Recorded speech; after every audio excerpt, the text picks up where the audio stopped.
আসছেন? ঠিক আছে বসেন, ম্যামের সঙ্গে কথা বলে আসি। ভাইয়া আমাদের ব্যাপারটা ম্যামকে একটু বুঝিয়ে বললেন। আমি আপনাদের বিষয়টা ম্যামকে বলছি, অবশ্যই দেখবে, টেনশন করার কোনো কারণ নাই। বসেন, দেখি। ম্যাম, আজকে আপনার যাদের সঙ্গে মিটিং করার কথা ছিল তারা আসছে। ওনাদের আসতে বলো। Okay ma'am. Good morning ma'am. Good morning. আরে আপনি আপনি রাস্তার ওই ল্যাংড়া মহিলাটা না? হ্যাঁ সেটাই তো মনে হচ্ছে। এখানে কি করছে? সেটাই তো। আপনি কি করছেন এখানে? তোমরা ঠিকই বলছো, আমি সে ন্যাংরা মহিলা। আর আজকে তোমাদের সাথে তাহলে মিটিং ছিল আমার। তোমাদের সাথে তো মিটিং আমার অলরেডি হয়ে গিয়েছে। তার ফলাফল কি জানো? তোমাদের সাথে যে ডিলটি করার কথা ছিল সেটা ক্যান্সেল হয়ে গিয়েছে।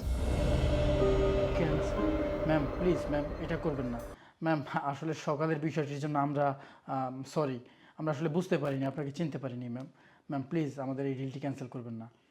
ম্যাম আমরা অনেক আশা নিয়ে এসেছি ম্যাম। ম্যাম যদি আমাদের এই ডিলটা কনফার্ম না হয় তাহলে ম্যাম আমাদের অনেক লস হয়ে যাবে ম্যাম। জি ম্যাম। ম্যাম আপনি কাইন্ডলি একটু দেখেন, চিন্তা করে। কি বললে তোমরা? চিনতে পারোনি বলে আমার সাথে খারাপ ব্যবহার করেছো?